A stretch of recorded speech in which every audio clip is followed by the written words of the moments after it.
all evening. So if you have questions, we go through the evening. Mr. Brixey will be responding to you on the chat, and there'll be an opportunity once I finish talking and once Johnson has finished talking for some questions and answers. And please do make the most out of this session. I'm Mrs McKeown, I'm the head teacher here at Chichester High School, and this time of year is always a really exciting one. It's a time of change, not just in the season around us, but also for our pupils in school. And the pupils, whether they're in school or learning from home at the moment, we've got huge changes and decisions being made by groups of our pupils. Our year 11s have been making decisions about what subjects to take in our sixth form and which pathways they're going to take forward.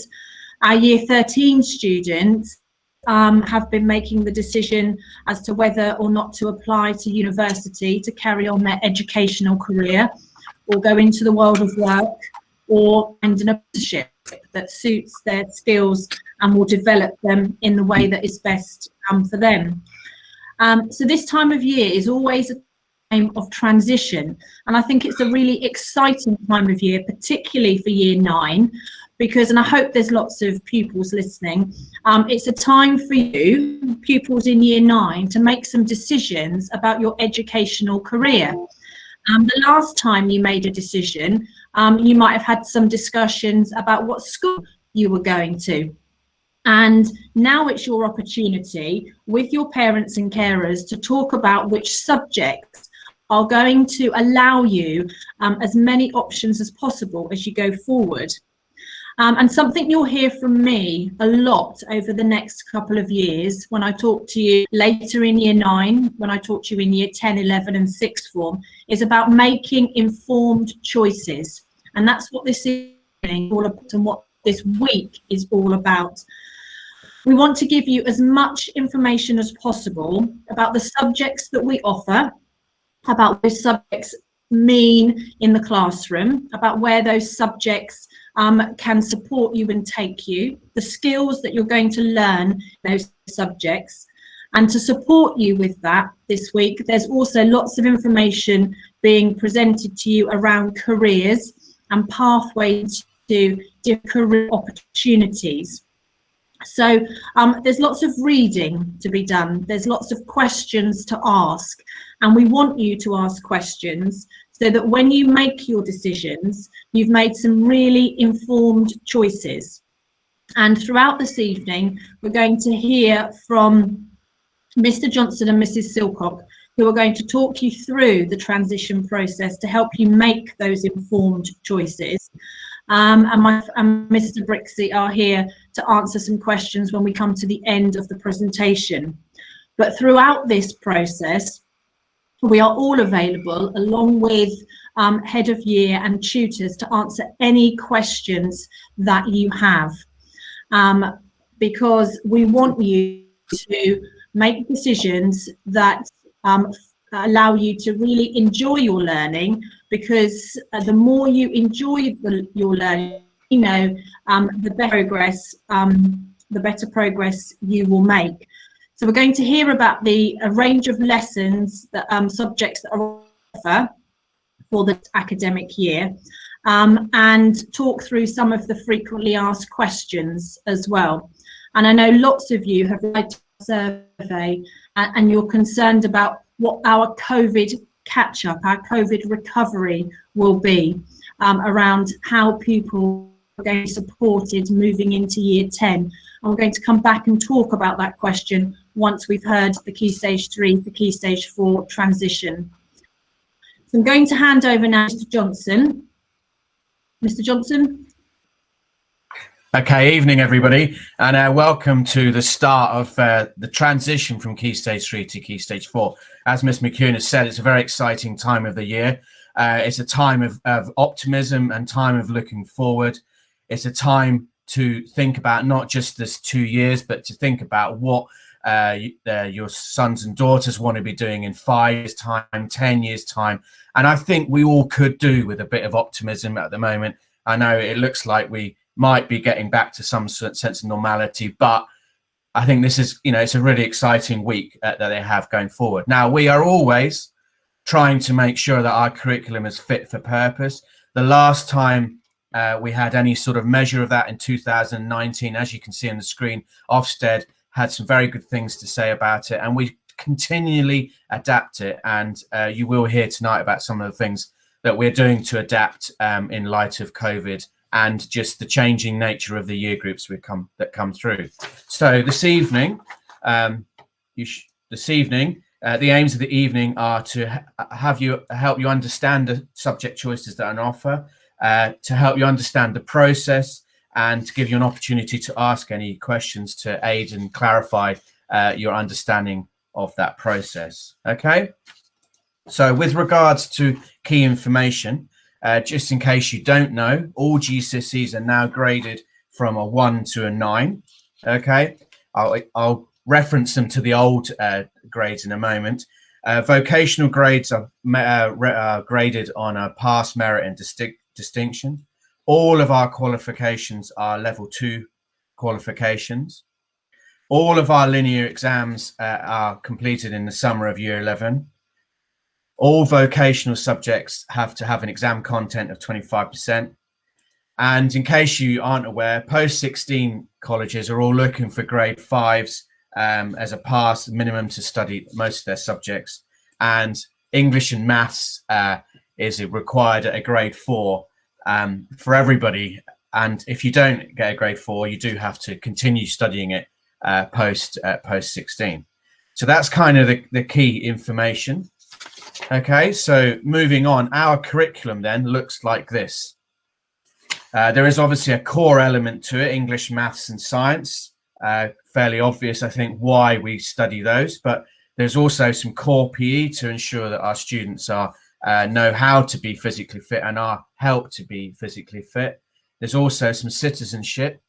The reason we do citizenship is that one of our objectives as a school is to not only ensure that students leave with the academic qualifications to allow them access to whatever they want to do, but we also endeavour to turn them and help them become good citizens. And the citizenship that we study is about that. It's about giving our students the opportunity to learn how to be good citizens in the future.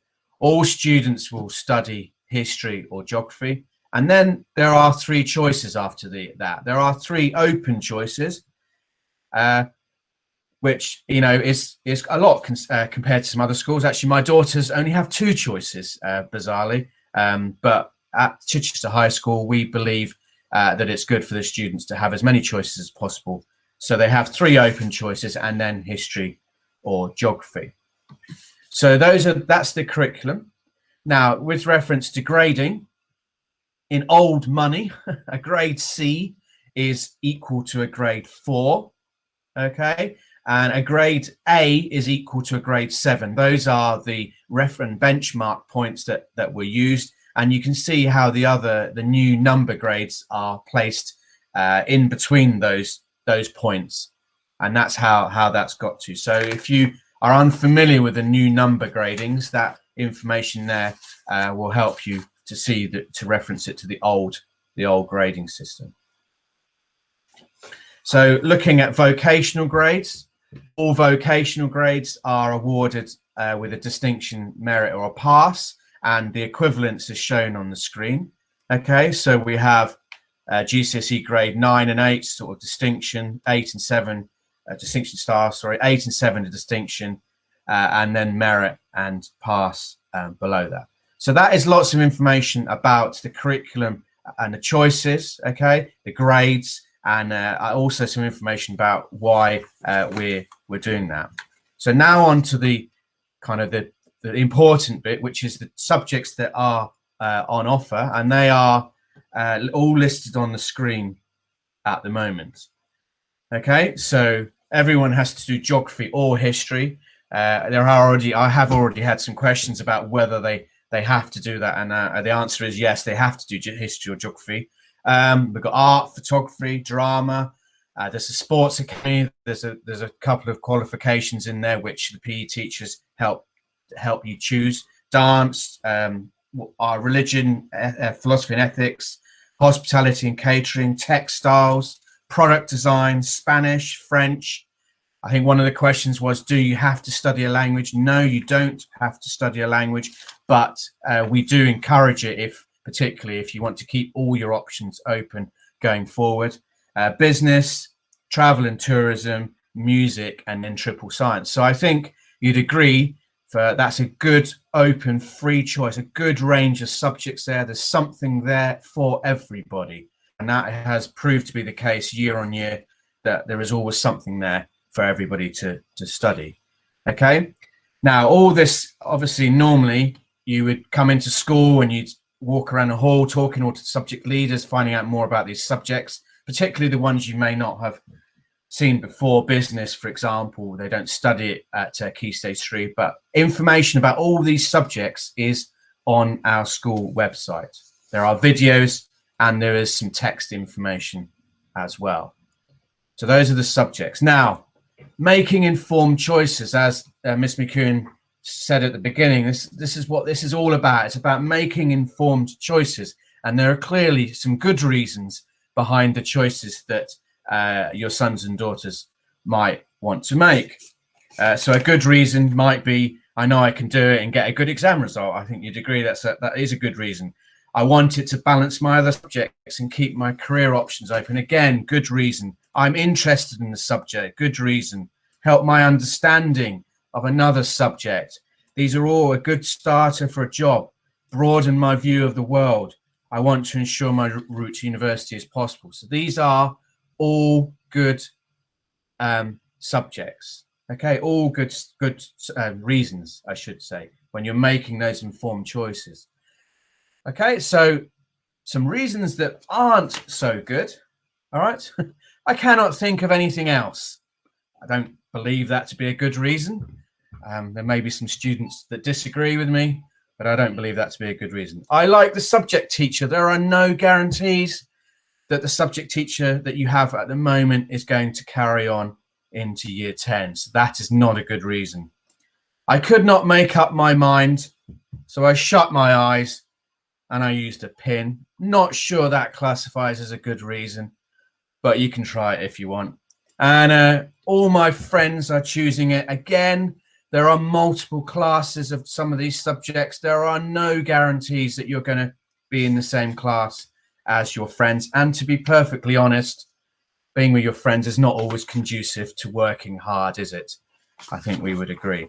So those are not good reasons for making those informed choices.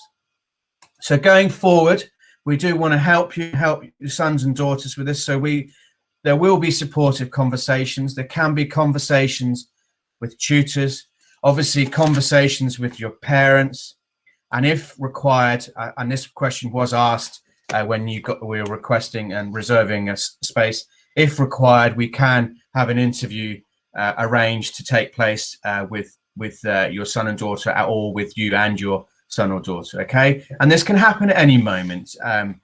So we will arrange that where that's been requested. So what now? Firstly, we need to have, so I don't know where it's gone, but we need to have discussion with the subject teachers in the coming days. You've got parents' evenings coming up tomorrow night or Wednesday. Also on the school website, you need to visit the school website. There's lots and lots of information in there, videos and text information. And then once you've looked at all that information, you know, and you've made your choices, you need to make those choices aware and to us using a Google form that has been given to you, the link. And those choices need to be with us by Wednesday, the 10th of March. And then I aim to get all the, you know, I will go about forming the curriculum and aim to get everybody doing the subjects they requested, which under normal, you know, most of the time we do. That unfortunately there are sometimes a few students that don't, but I will liaise with you before decisions are made. Okay, but basically Thursday the 14th of May is the date I've set myself to let everybody know. So that's everything that I have to say.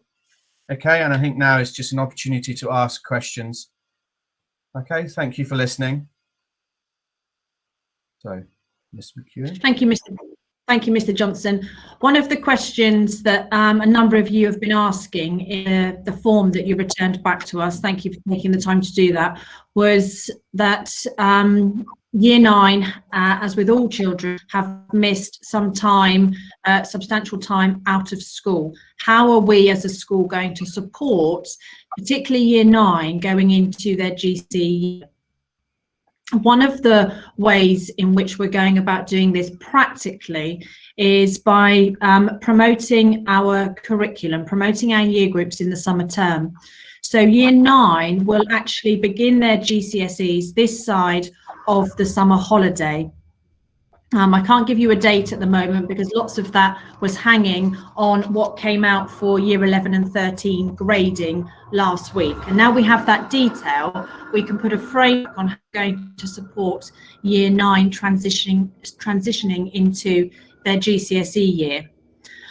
The other way we're going to support pupils moving to their GCSE qualifications is by using a whole host of information we have on each and every child in Year 9, their attendance day, their engagement in the remote learning, what needs to be, what elements of the curriculum need to be bedded and supported as we go forward.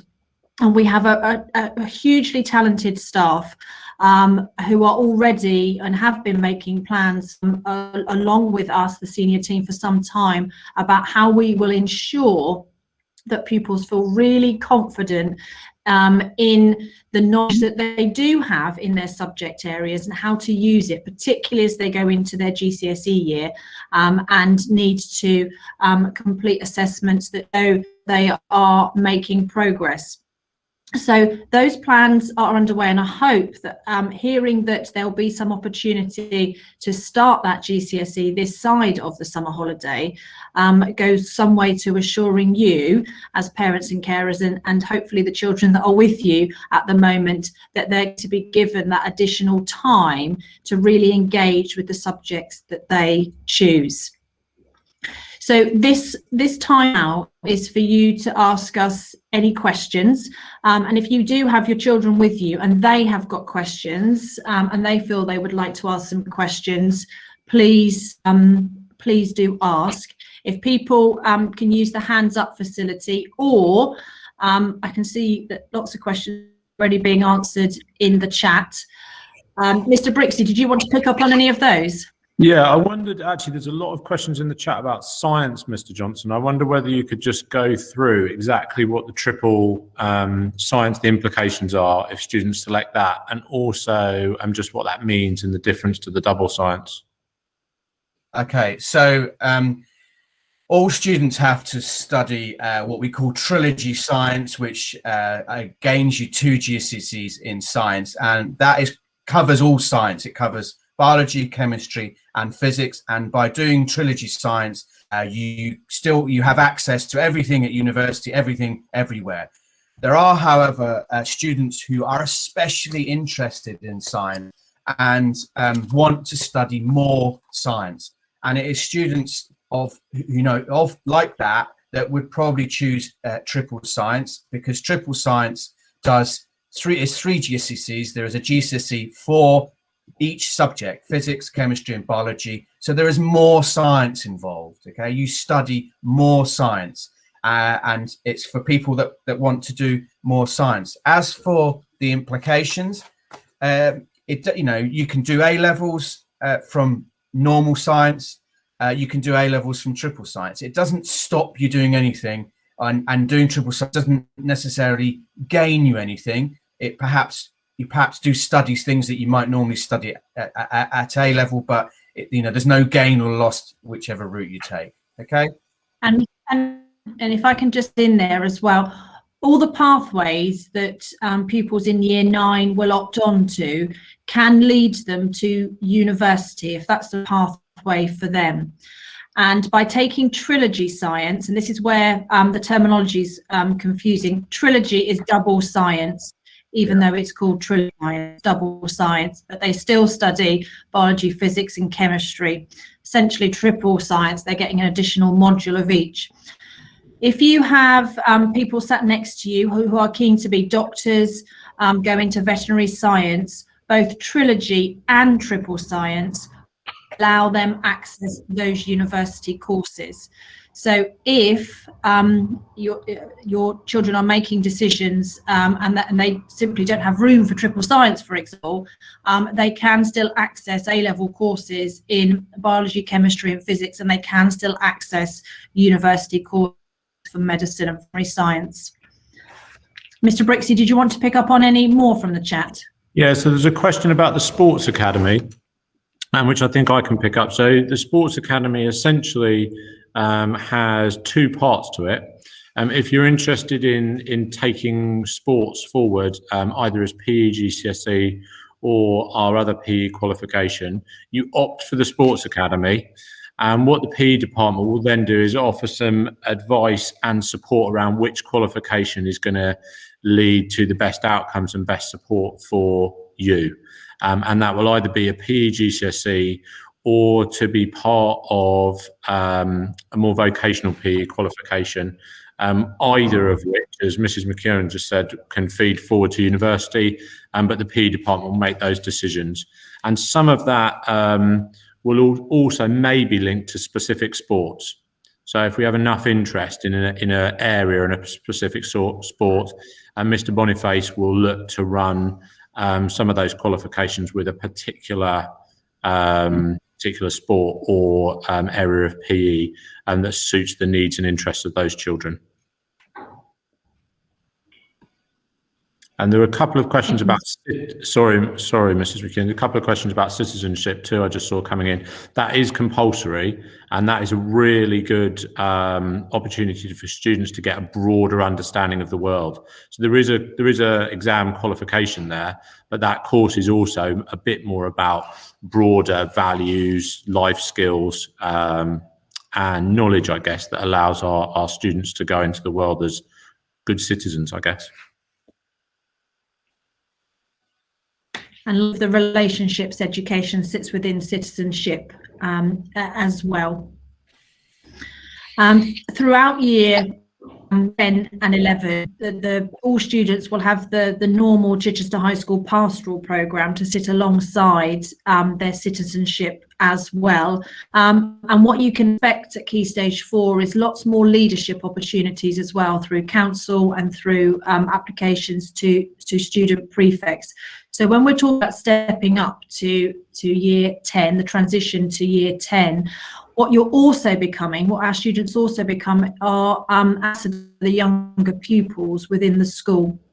Have really, really high expectations of our pupils in the older year groups. And one of the other areas we'll be encouraging them to develop in is extracurricular, is student leadership opportunities, so that when they're making their application to sixth form, to college, to university, and eventually to employment, that whole range of evidence is there for them to show what they've been involved in. And very quickly in year 10, we'll start talking about those informed choices that will help them make decisions and build skills and gain information about the career pathways they may be interested in as well.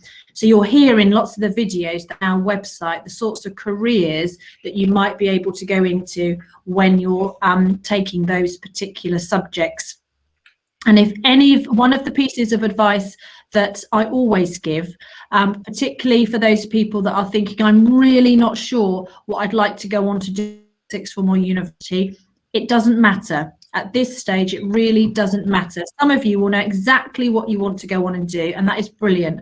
If you are undecided, one of the best things you can do is have a look at some of the courses we offer at sixth form, and there's videos for all the subjects. And another great thing that you can do is have a look at some of the courses that are offered at university. Pick some of the top universities, have a look at what courses they're offering and work backwards. And lots of our pupils have found that really, really useful. Equally, on our website, there's links to information about apprenticeships. What it that you need to be successful in an apprenticeship that you're interested in? And so sometimes to help you make that informed decision, working backwards is really, really useful. Mrs Silcock, are there any other questions that we'd like to pick up on in the chat? There was just a comment about the computer sciences, Ms McKeown, but you might be in a better position to explain about that than I am, whether there's IT availability there at all. Okay, thank you. So computer science was a subject we were hoping to offer this particular year group, and we have been trying to recruit for a computer scientist for some quite considerable time. We haven't been successful. However, for those of you that are interested in taking computer science forward, you would pick that up at A level without having done it at GCSE, you would not be disadvantaged. To be successful in computer science is your maths and physics understanding, skills and grades that are going to be really, really important. And then what we would do is work with you in year 10 and year 11 to ensure that we could support you moving on to either an A level in computer science, or ensuring that when you are picking your A levels, you'd definitely be wanting to look at maths and physics, and then moving on that pathway in that direction. Would anyone like to ask any questions?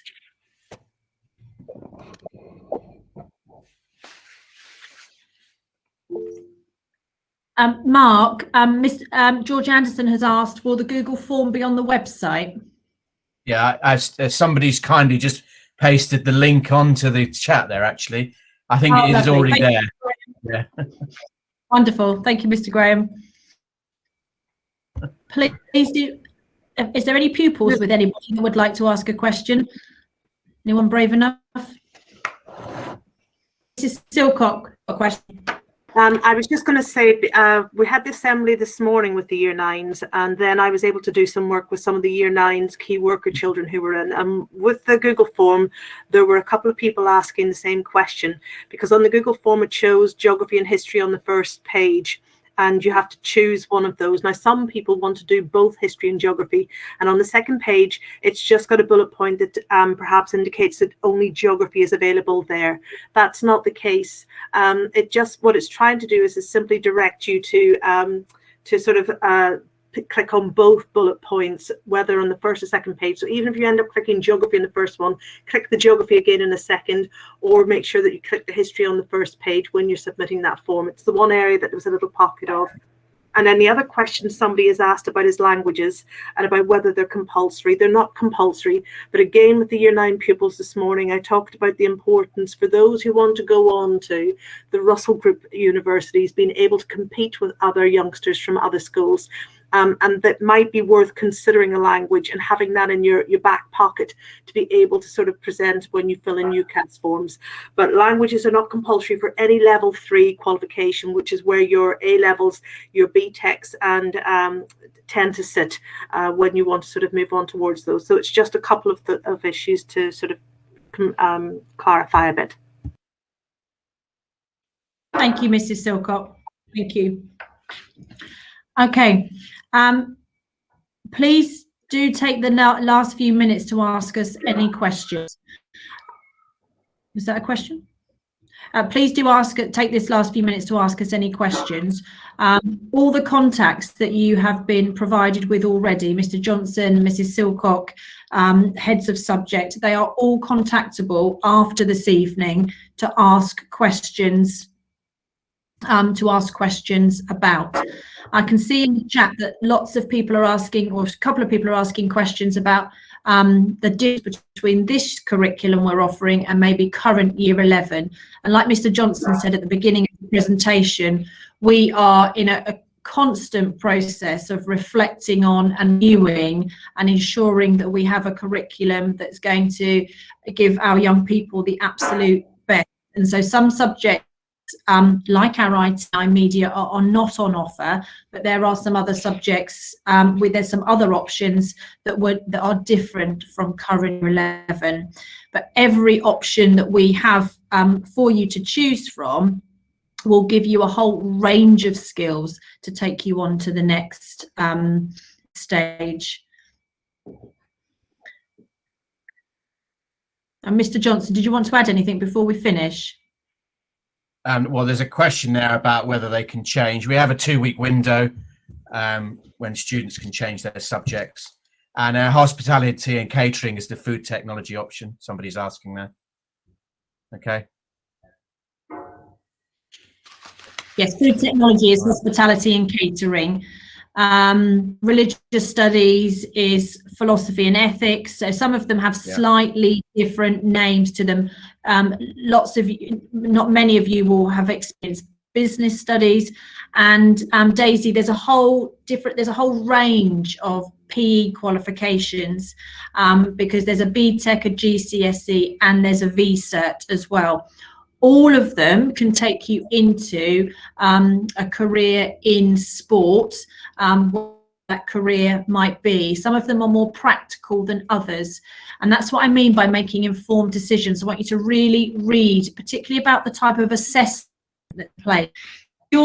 If you're somebody that knows you do really well in assessments, and the thought of doing, a whole lot of exams at the end of year is something that's really exciting for you, knowing that you'll be prepared along that way, then have a look at, then you'll be looking at subjects and looking how they're assessed. If you're someone that knows that something with some coursework in might benefit you, there's a number of qualifications that allow some coursework. All of them have an exam element.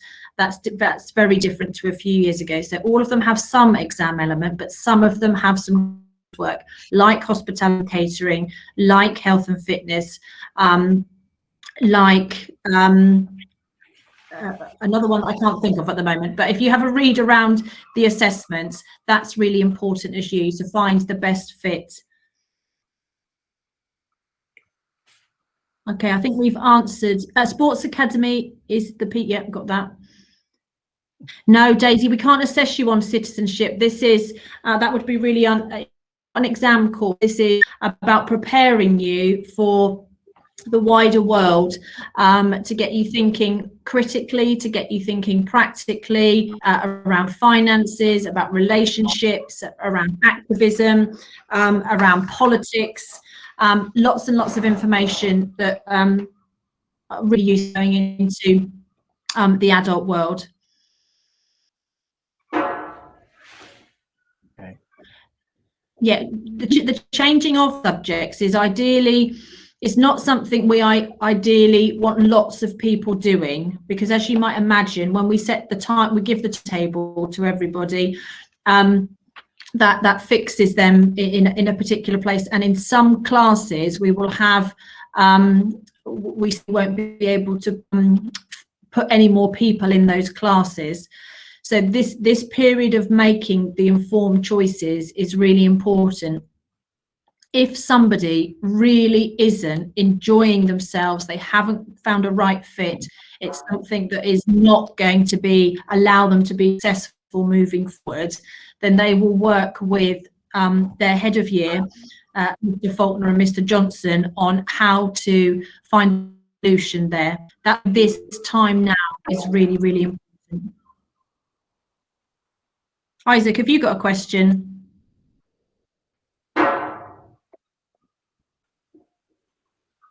No. Okay, please do hang on if you'd like to talk to us individually. My sincere thanks for your time this evening. There's lots and lots of information on the website, and as I've said, we are contactable after this evening for any question, and please do not hesitate in asking them. And if your children are sat with you, please encourage them to talk to their tutors as well. Many thanks. Enjoy the rest of this lovely evening. Thank you. I hope to see you all soon.